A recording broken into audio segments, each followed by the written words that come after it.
Chapter 1. Night Work. There was nothing different about that night. It was the same as every other night, I thought. But that night, my life started to change. I didn't know it then, but I know it now. It was a January evening, and it was cold and dark. I was leaving to go to work, and I was wearing my uniform. Tom, my boyfriend, was watching a DVD. "Bye, Tom," I said. He didn't answer. "Tom? You know I don't like you working at night," he said. He said this every night. He kissed me, but the kiss felt cold. I walked out of the front door. We lived in a comfortable new house in Greenwich, southeast London. I thought I knew who I was. I thought I knew what I wanted. I had Tom, my man. He was older than me, tall with blonde hair and blue eyes. He liked buying me things, clothes, shoes, jewelry, expensive things. For my 18th birthday, he gave me a gold watch. We met when I was at school. I wanted to be a writer then. Tom laughed at me. He told me writers were intelligent. "You're not intelligent," he said. "You're beautiful, but you're not intelligent." And I believed him. I moved in with him when I finished school. I didn't think about the rest of my life. I thought I was in love. Tom was all I wanted. That night, I started the car and drove through the dark.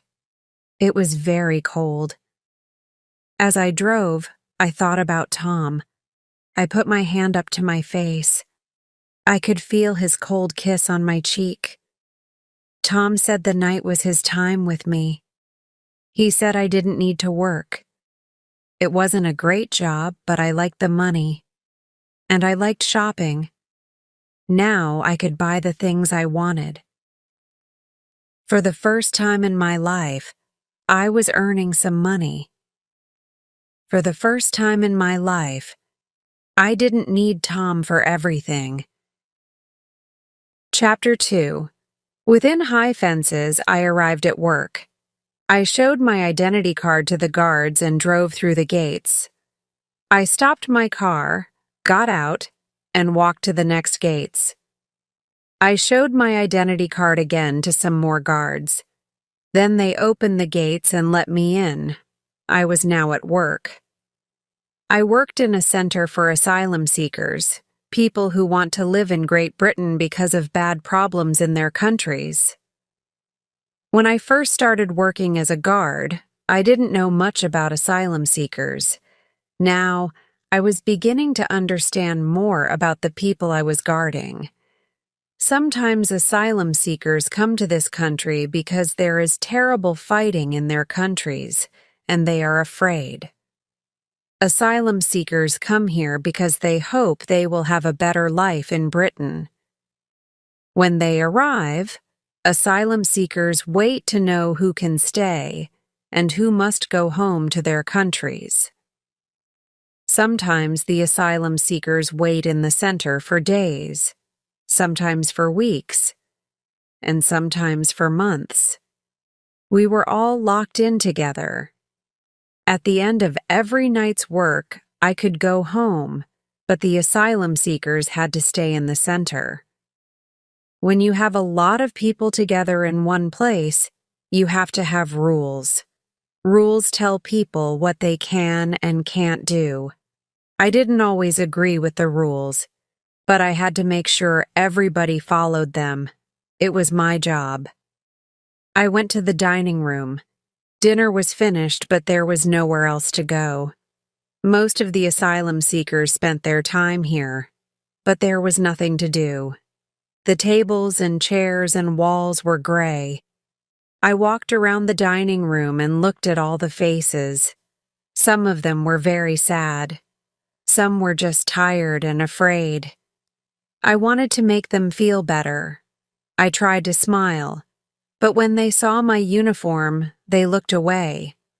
To them, my uniform said, I am not your friend. People were waiting for a cup of tea or coffee and a biscuit. Bill, one of the other guards, was watching them. I saw a woman at a table. She had a little boy with her. They both looked really sad, really tired. "Do you want some tea or coffee?" I asked the woman. She didn't understand. I began to speak again, but there was a shout. The woman and the child looked up. They looked really afraid. Bill was shouting at a tall man. "Put it back," he shouted. "I saw you. You were stealing." The tall man had black hair and dark eyes. He looked down at Bill. "Steal?" he said. "Yes," said Bill. "You took something that wasn't yours." The tall man looked at the 2 biscuits in his hand. "But this is a biscuit," said the man angrily.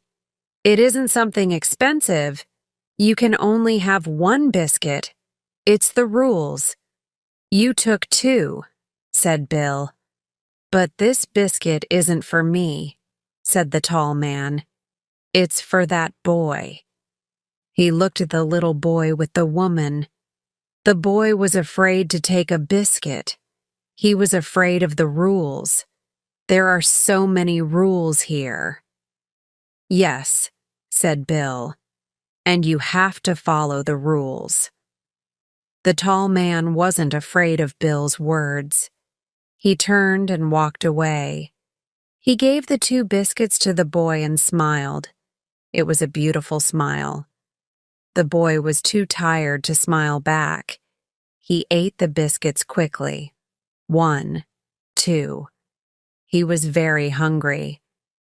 The man smiled at the boy again, and I smiled at the man. The tall man looked at me for a moment and stopped smiling. Then he turned his back to me. I wanted to tell him I was a friend, but my uniform said something different. It said, "I am not a friend." It said, "I agree with all these rules." The tall man saw my uniform, and he understood what it said. But that night, my heart was saying something very different from my uniform. Chapter 3. Talking to George, I finished work at 8 o'clock the next morning and drove to the supermarket. I wanted some fruit. I always wanted to eat good things after working in the asylum center. At work, everything was gray, but outside there was so much color. At work, I thought, the only beautiful thing was the tall man's face. I bought some fruit and drove home. Sometimes when I got home from work, Tom was still angry with me. But today he wasn't there. He was at work. I was happy to have the house to myself. I looked at all my things. I looked at the clothes and the shoes in the bedroom, the big, expensive television in the living room, my beautiful watch. What did all these things say about me?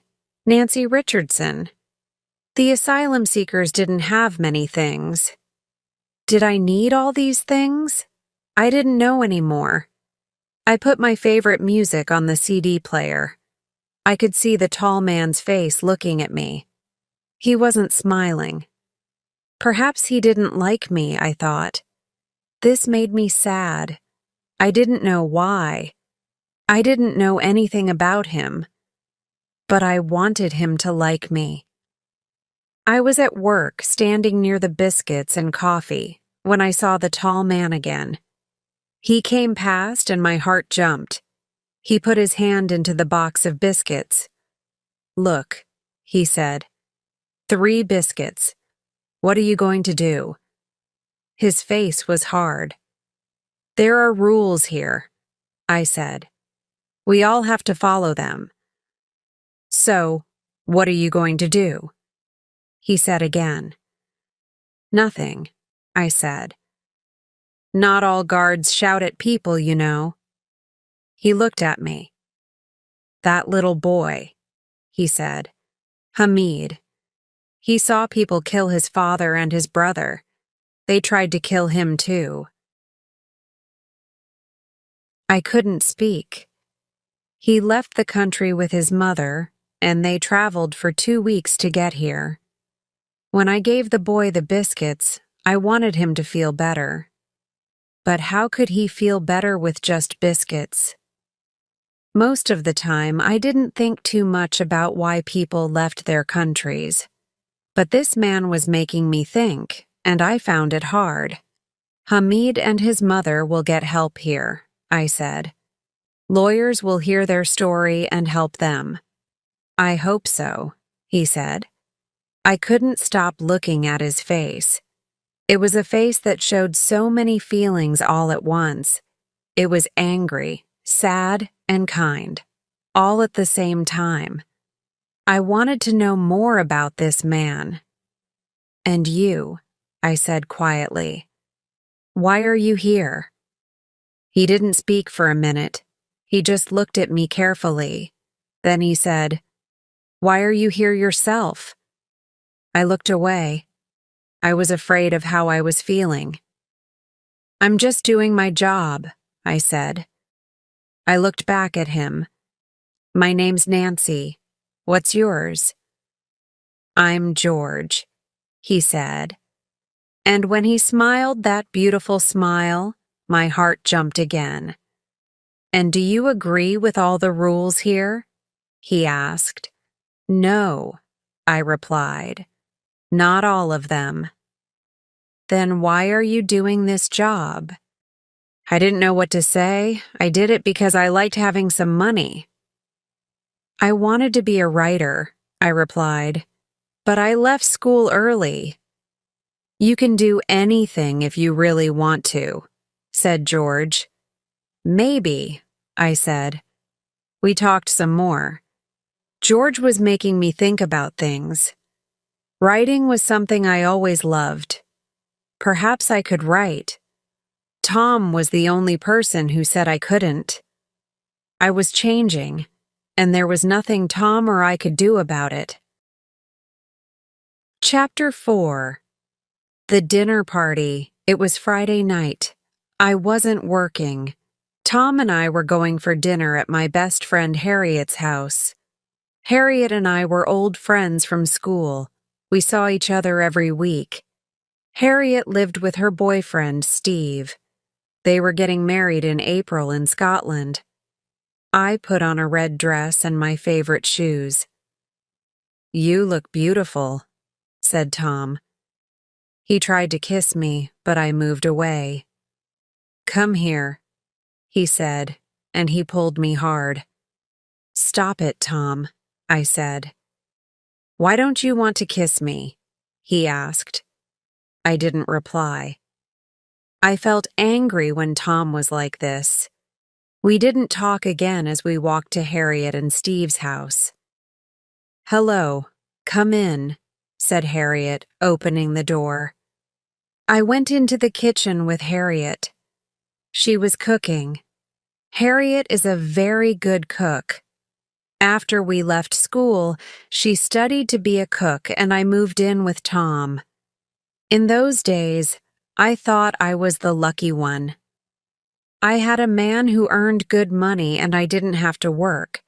Now I wasn't sure. Now I was learning that work can be important. Harriet knew me better than anyone. She looked at me. What's wrong, Nancy? She asked. You look different. What is it? I looked at her. Don't say I'm stupid, I said. It's about someone at work. At the center. Yes? A guard? She asked. No, I said. One of the asylum seekers? Yes, I really like him. Like? How? Harriet asked. I think about him all the time. But Nancy, you're with Tom. You and Tom love each other. What more do you want? I don't want more things, I said. The first time I saw this man, I needed him to like me. "What's his name?" she asked. "George." "And why did he come to this country?" "I don't know," I told her. "I asked him, but he didn't say." "Then what do you know about him?" I looked at my best friend. "Harriet," I said, "I know that he's kind. I know he wants to help people. Sometimes you don't need to know a lot about someone. I know I like him. That's all." Harriet looked at me. I didn't say anything else. I didn't want to talk about George anymore. I didn't think Harriet really understood. "So, is everything ready for the wedding?" I asked. "Nancy," said Harriet, "just remember you love Tom. You live with Tom. You have a beautiful home and a good life. Don't lose it." Of course, Harriet was right. I had a beautiful home. I had Tom. But I didn't tell Harriet that Tom was often angry with me.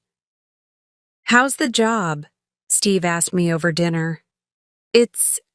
I started. "Why don't they close that center?" said Tom. "One day the asylum seekers will all escape. Then we will have problems. Asylum seekers steal things." I thought about George, Bill, and the biscuits. "Asylum seekers don't steal things, Tom," I said. "Well, they come here and take our jobs," said Tom. "Soon Nancy will say everyone can come into our country.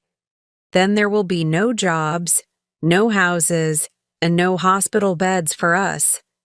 "Tom," said Harriet, "what are you saying?" "I'm talking about asylum seekers that come here to get a good life," said Tom. "This is our country, not theirs." "Our country? Who are we?" asked Steve. "Us, me, people who were born here." "So," said Harriet, "do you mean that I can't live here because my father was born in Scotland and my mother was born in Italy?" She was as angry as me. "That's different," said Tom. "Why is it different?" asked Harriet. "I'm talking about people from the other side of the world. They come here and take our jobs and houses." "People come to this country because they are afraid to stay in their countries," I said.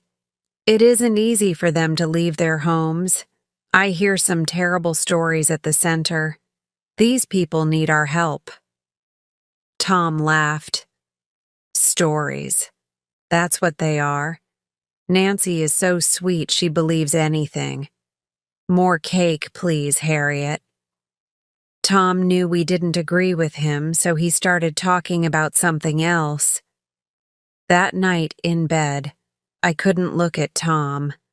"The one night I have you at home and you don't want to talk to me," he said. "I don't know you anymore, Nancy." I didn't answer. I waited until he was asleep, and then I turned and looked at him. Tom with his angry ideas about asylum seekers. Do I still love him?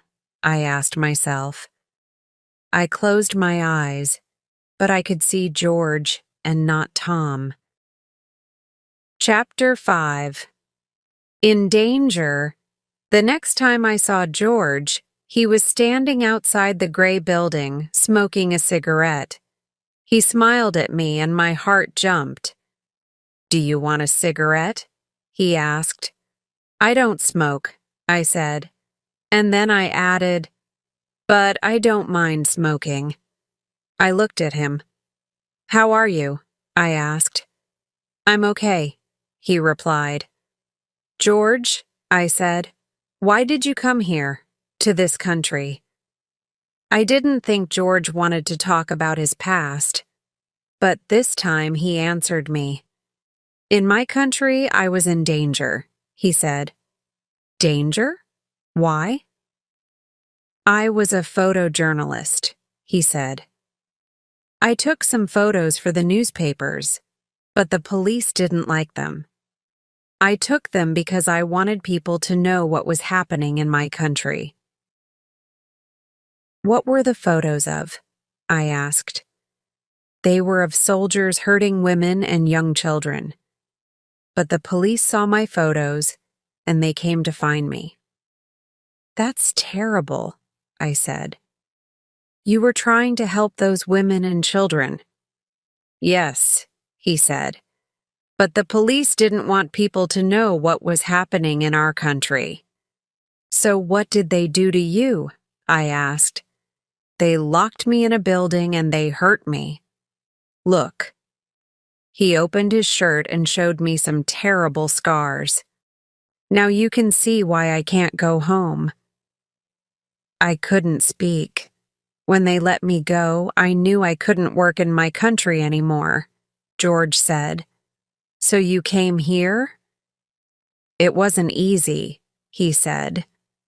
But I thought, when I get to England, I can show people my photos. People can see what is really happening in my country. But when I arrived, they brought me to this place. Now I'm locked up again. Only for a short time, I said. They brought you here to keep you safe. A lot of people don't like asylum seekers coming to our country. I thought of Tom. But there are lawyers who can help you. You tell them your story and they will help you. Yes, he said. I hope so. But it's possible they will send me home again. People say it's hard to get asylum here. He put out his hand. Thank you for listening to me, he said. It helps to talk sometimes. I moved away. I have to go, George, I said quickly, and I left. Something was happening to me. I knew it. I wanted it to happen, but I was afraid. Really afraid. Chapter 6. Against the rules, I was not allowed to make friends with the asylum seekers. But when George saw me, he always came to talk to me. And I enjoyed talking to George. I tried to stop liking him, but I couldn't. One evening, I was in the dining room helping with the coffee. George was waiting for a drink. I talked to some people today, he said to me as he passed. I'm leaving the center tomorrow. My heart jumped. Are you staying in this country or? I asked. I don't know. They're going to tell me tomorrow. I felt afraid for him. Suddenly, I decided to do something dangerous. When I started at the center, they told me never to give anyone my phone number or my address. They told me that I could lose my job, but I didn't want to lose George. I looked about. Nobody was watching. George, I said, here's my phone number. If you have problems, call me. Perhaps I can help you. I gave him a piece of paper. Thank you, he said, and he put it quickly in his pocket. He walked away then, without another word. And the next time I went to work, George was not there. Chapter 7. A Letter. After George left, I began to hate my life with Tom. Every Saturday we went shopping. We bought clothes, CDs, and DVDs. Once, I liked shopping. Now, when I looked at all the things in the shops, I felt ill. I thought about George all the time. Where was he? Was he okay? Why didn't he ring me? 10 days after George left the center, I arrived at work, and there was a letter for me. I went to a corner of the dining room and opened it. On to Commercial St. Hackney. Dear Nancy, I hope you get this. I wanted to write before, but I didn't know what to say. I can stay here for 6 months, maybe longer. I'm in East London. There are a lot of other asylum seekers here. Some of their stories are very sad. How are you? How's work? Are you writing any stories? Please write. George, I looked at the address at the top of the letter. George was in Hackney. He wasn't very far away from me. For the first time in 10 days, I smiled. Chapter 8. The Meeting. After I got his letter, I knew that I was falling in love with George. But how could I love him? I lived with Tom. I was a guard. George was an asylum seeker. I knew we couldn't be together. I had to forget about George. I read his letter many times, but I didn't write back. I wanted to write. But what could I say? A week later, I was at the supermarket when I got a text message on my phone. George was here. This time I replied without thinking. I knew it was wrong to meet George without telling Tom. I knew it was wrong to love him, but I couldn't stop myself. At 3 o'clock, I was sitting in the bookshop cafe. Nancy. I looked up. George, I said. He looked tired. How did you get here? I asked. I came by bus. I wanted to see you again, Nancy. He looked at me for a long time. You're different without your uniform, he said. Am I? I didn't know what else to say. You look nice, he said. I smiled. Are you working? I asked him. Not yet. I get a little money, but not much. I want to get a camera and take photos. I need to work. I'd like to see your photos, I said. Yes, he said. I think you will understand them. They are photos that show what's really happening to people. We talked for a long time. He told me about his life in East London.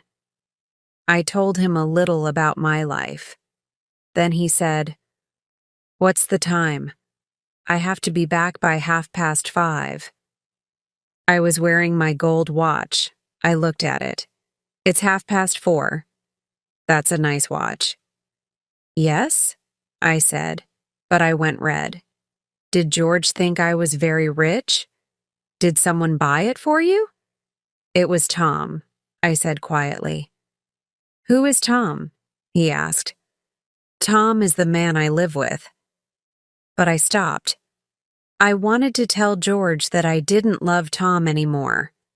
I knew I was falling in love with him, but I didn't know what to say. Then George said it for me. Nancy, he said. I feel there is something happening between us. Yes, I said.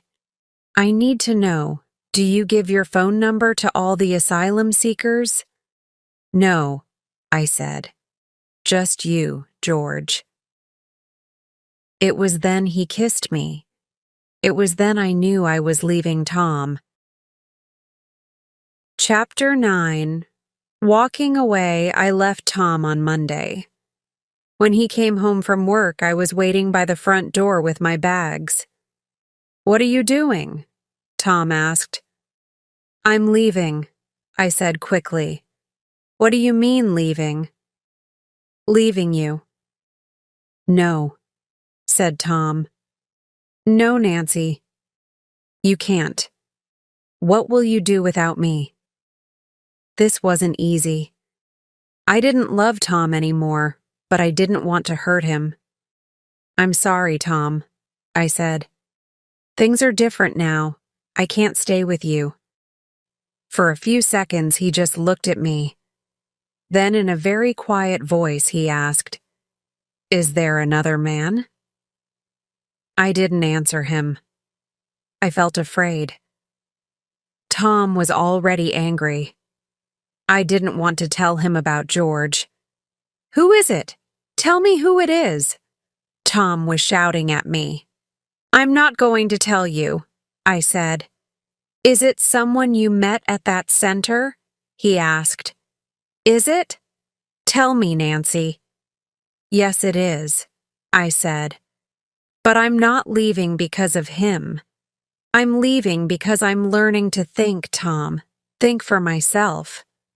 Who is he? He's called George, I said. And I'm going to help him get asylum so he can stay in this country. Tom stared at me. He's an asylum seeker? Yes. And you are going to live with him? No, Tom, I don't know. Perhaps one day. Tom laughed. You are stupid, Nancy, he said. I can't believe how stupid you are. This asylum seeker just wants your money and your passport. You hear about people doing this all the time. You'll come back to me, I know you will. No, Tom, never, I said. I'm sorry, but I'm never coming back to live with you. Then I took my bags and walked away. Chapter 10. Never better. When I left Tom, I was also leaving a comfortable home, nice things, a car, and Tom's money. Now I had to find somewhere to live. I didn't earn a lot of money in my job. I had to find somewhere cheap. I stayed with Harriet for a few days, and she helped me find somewhere to live. It was in a small flat in a house not far away. I was happy to see it was a little nearer to George and Hackney. A week later, I moved in. Harriet came to see me. I brought you some cakes, she said. She looked around. Are you sure you're going to be okay here? It's so small. Yes, I said. It is small, but I don't want a big house anymore. I want to change. I'm going to do something with my life. Don't change too much, Nancy. I like you as you are. Oh, Harriet, I said. I put my arms around her. Harriet's wedding was in a few weeks, and I knew she wanted me to be there. But I couldn't go. Not now. It was too difficult. Harriet, I said. I'm really sorry, but I can't come to your wedding now. People won't talk to me. They won't understand why I left Tom. It's my wedding, Nancy, said Harriet. You have to come. Will Tom be there? I asked. I don't know, said Harriet. He's still very angry. He says you're stupid. He says you're with someone who just wants your money and a passport. I laughed. But I haven't got much money, I said. There was a sound at the door. This is George now, I said. Please stay, Harriet. I want you to meet him. I opened the door and George came in. He looked at me, then at Harriet, then at the cakes on the table. Are you Harriet? He asked. Yes, she said. How did you know? Those cakes. Nancy told me about her friend the cook. Harriet laughed, and I knew she liked George. Please try and come to the wedding, said Harriet again as she left. Okay, I'll try, I said. You can bring George. I smiled. Thank you, Harriet. Bye, Nancy. After Harriet left, I went over to George and put my arms around him. I'm happy that you met Harriet, I said. She liked you. Nancy, he replied. I'm afraid. Before you met me, you had all these friends. You had money. You had a big house and a garden. Wasn't that a better life for you? No, I said, because you weren't in it. I pulled George to me and we kissed. I was changing. I decided to become a writer. I wanted to leave the center and do something I believed in. Over the next few weeks, George came to see me every day. The flat was small and I didn't have much money, But I loved George and he loved me. We were happy and life was never better. Or that's what I thought. Chapter 11. Afraid. It was a Friday evening in April. George and I were standing on the platform at the station. We were waiting for my train to Scotland. I was going to Harriet and Steve's wedding. Harriet told me that Tom was not going. She told me again that she wanted me there. So, I decided to go. When my train arrived, I kissed George goodbye. "I love you, Nancy," he said. "I love you, George," I told him. I wanted him to come with me, but he didn't want to. "Your friends won't understand why you're with me and not with Tom," he said. "No," I said. "You're probably right. It's too soon. But one day they'll understand." I put my arms around him and kissed him again. "I'll see you on Sunday. Use my flat while I'm away. You can stay there." My flat was small, but he said it was better than his room. "I'll be here when your train arrives," he replied. The wedding was beautiful, but I thought about George all the time. As I traveled back to London on the train, I couldn't wait to see George. We were so in love. I knew now that I never really loved Tom. I only thought I loved him. I didn't really know what love was before. And I also knew that George loved me. I couldn't wait to see him, to feel his arms around me. The train arrived at last. I looked for George. There were a lot of people on the platform. I couldn't see him. I got out of the train and looked around. I waited until the platform was empty, but I still couldn't see him. I felt strange and cold. Was something wrong? No, I told myself. He had to get a bus here. Buses were often late, but he knew that. Why didn't he leave earlier? Perhaps he was waiting outside, but I didn't see him. I felt afraid. But what was there to be afraid of? I waited. I waited for a long time. Then I decided to get a taxi home. Perhaps George was ill. The taxi stopped outside my flat. I ran in and I looked about. My drawers and cupboards were open, and there were things everywhere. "George?" I called. No reply. Then I saw that some of my things were not there. My CD player, my small television. I started looking for my other things. I looked by my bed for the box where I kept my gold watch. I didn't wear it anymore. It made me think of Tom.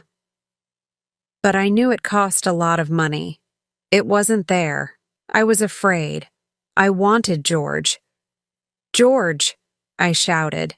But of course, George wasn't there. Chapter 12. The police. I walked slowly around my flat. Who got in and took my things? I thought. Only George and Harriet have keys. It couldn't be George. He loves me. But someone came into my flat while I was away. I began to feel afraid. I called the police. I didn't want to, but I didn't know what else to do. A policewoman came to see me. "Does anyone have a key?" she asked. "Only my best friend Harriet and George. Harriet's away and George is my boyfriend." "Have you been with him long?" "About 2 months." "Where did you meet?" she asked me. "At work." "Does he work with you?" she asked. "No." "So what does he do?" "He's an asylum seeker. He's waiting for lawyers to tell him he can stay in this country." "So he needs papers to work here?" she asked. "Yes. But he's going to get the papers soon. Is your passport here? Let's go and see, please. We looked in the cupboard where I kept my passport. It wasn't there. Do you have any idea where your boyfriend is? Asked the policewoman. We need to talk to him. I opened my mouth, then closed it again. I didn't want the police to find George. No, I said. I don't know where he is. We saw each other every day before I went to Scotland. But he wasn't here when I got back. Okay, said the policewoman. Well, if you see him, please phone us. Of course, I said, and she left. The rest of that day I waited. I waited all day for George to call, but he didn't. I tried calling him, but there was no answer. Chapter 13. Another Party. I couldn't sleep that night. I lay in bed with my eyes open, thinking and thinking. Did George take my things? Was Tom right? Did George just want my money and my passport? But then I thought of his beautiful smile. I thought of his kiss. I thought of all the times we talked. George wanted to help people. He wanted to make things better for people. George was not a thief. I knew he wasn't. At last, I fell asleep at about 4 o'clock in the morning. The next few days were terrible. I went to work, and when I got home, I tried to phone George, but he didn't answer. Perhaps I could go to his flat, I thought. His address was at the top of the letter he sent me. But perhaps he doesn't want me to find him. On Friday evening, my phone rang. I answered it quickly. I thought it was George. Hi, Nancy, it's Harriet. We're back from our holiday. It was wonderful. Paris is so beautiful. Good, I said. I'm happy for you. Are you still coming to our party tonight, Nancy? She asked. Oh, I don't know, Harriet. I forgot she was having a party. What's wrong, Nancy? You sound terrible. It was good to hear Harriet's kind voice, but I still felt bad. I told her about my flat and George. Oh, poor Nancy, she said. I can't believe it. That's terrible. But are you sure it was George? No, I don't believe it was George, but the police think it was him. You tried phoning him? She asked. Yes. He's not answering. What about his flat? Do you have his address? Yes, but I don't think he wants to see me. He knows where I am. Where is he? Why isn't he here? Nancy, we'll just have to wait and see. I know it's hard for you, but you can't be by yourself after this. You need to be with people. Come to the party, please, said Harriet. I really don't feel like a party, I replied. Oh, come on, Nancy, it'll make you feel better. I didn't want to go to a party, but Harriet was right. I didn't want to be by myself. So that evening, I got the bus to Harriet's house. She opened the door and put her arms around me. Have some champagne, she said. You need something to make you feel better.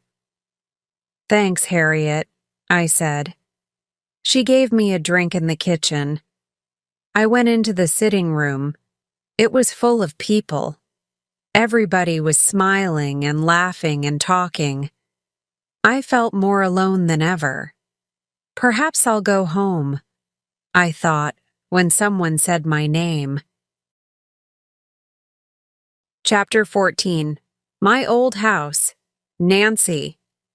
My heart stopped for a second. I looked up. It was Tom. Good to see you, he said. How are you? I'm fine, I answered.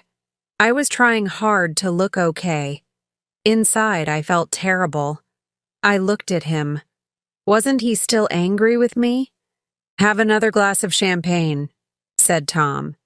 "Tell me about your new life. I want to know." "There's not a lot to tell," I said.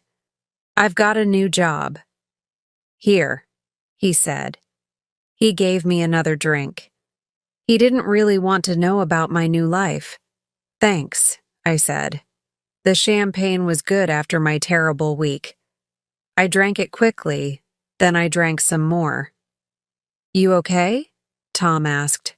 "No, Tom. I feel ill. I need to rest, but it's so noisy here." "Why don't you come back to my house? It's quiet there." "Okay, Tom," I said. I felt too ill to say no.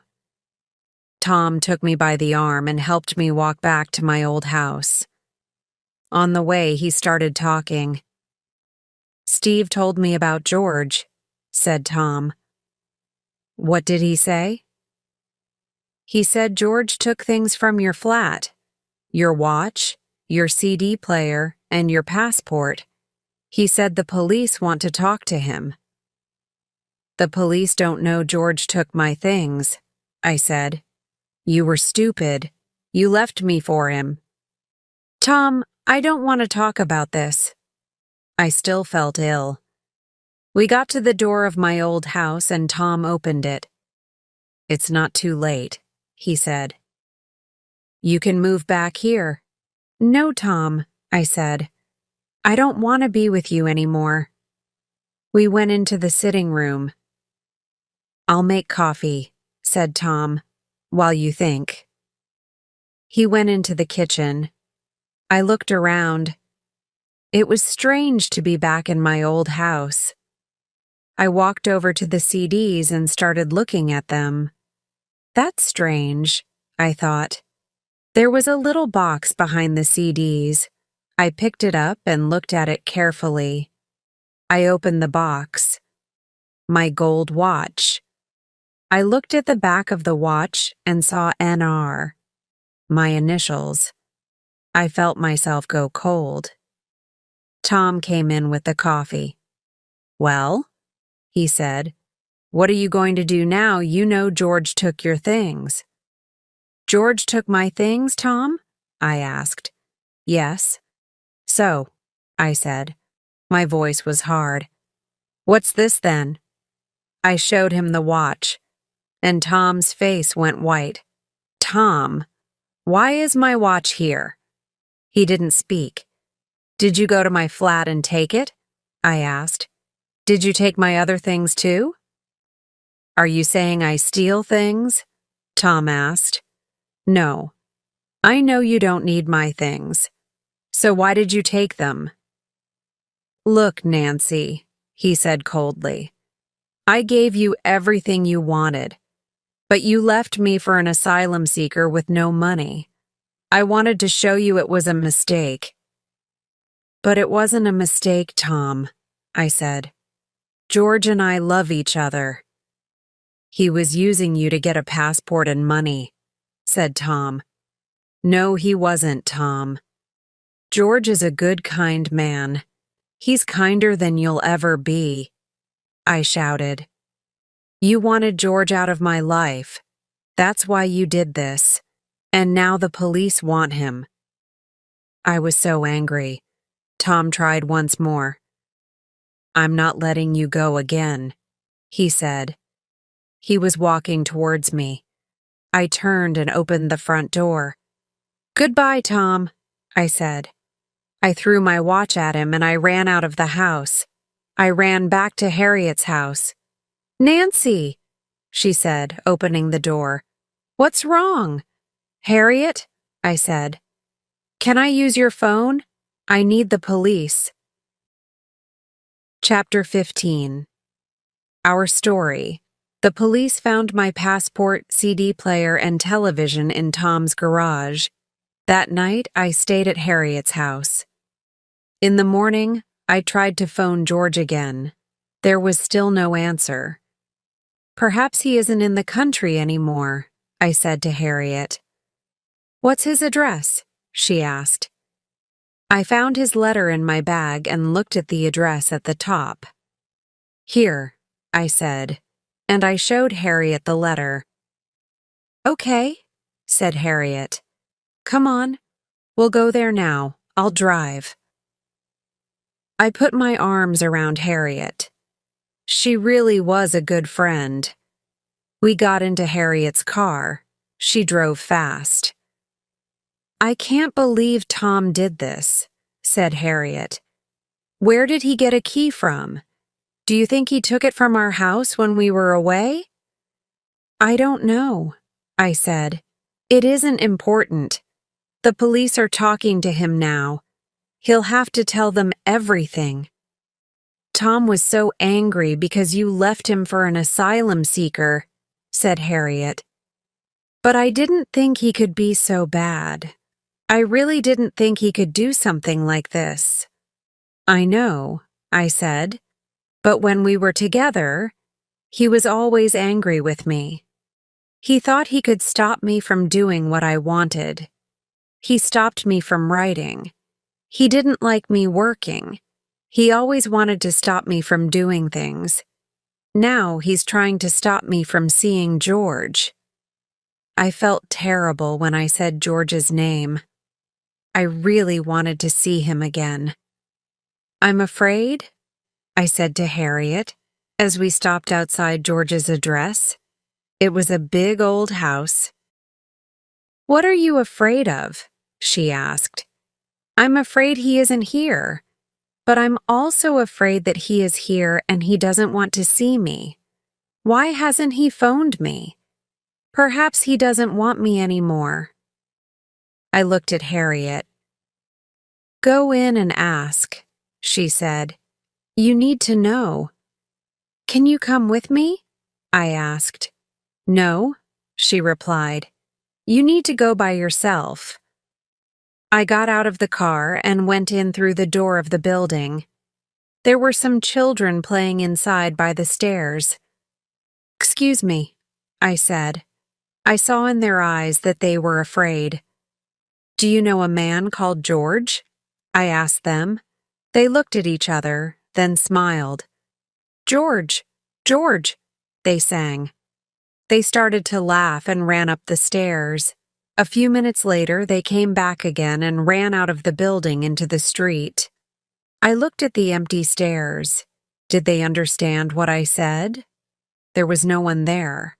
I started to go out of the door. "Nancy." I turned around. George was standing at the top of the stairs. "George," I said. He didn't move. "George, please speak to me. I need you." "Nancy," he said quietly, "I want you to know I didn't take your things from your flat." "George, I know you didn't," I said. "I went to your flat while you were away and I saw everything.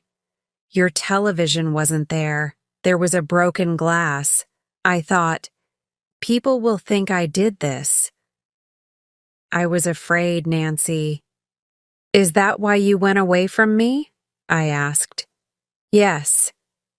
When I saw your flat, I thought, Nancy had a big home and lots of money before she met me. Now she lives in a small flat and people don't like her being with me. People don't understand. Perhaps we can't be together, Nancy." "George." "Yes, I had a big house before I met you, but I wasn't happy." George began to walk down the stairs. "But can I make you happy?" he asked. "George," I said. "The last few days were the worst in my life. I thought about you all the time. I didn't know where you were or why you left me." "I thought about you too," he said. He was next to me now. I looked into his lovely brown eyes. "I love you, George," I said, "and I want to be with you." "I love you too, Nancy, but perhaps I'll have to leave. Perhaps I'll have to go back to my country. We don't know yet. Being together isn't going to be easy. No, it isn't going to be easy, but we can help each other, I said. Together we can do anything. He smiled. Then he kissed me. I knew then it was going to be all right. I knew George and I were going to be together. George showed me that I could change. He showed me I could do anything I wanted. That's why I decided to write our story.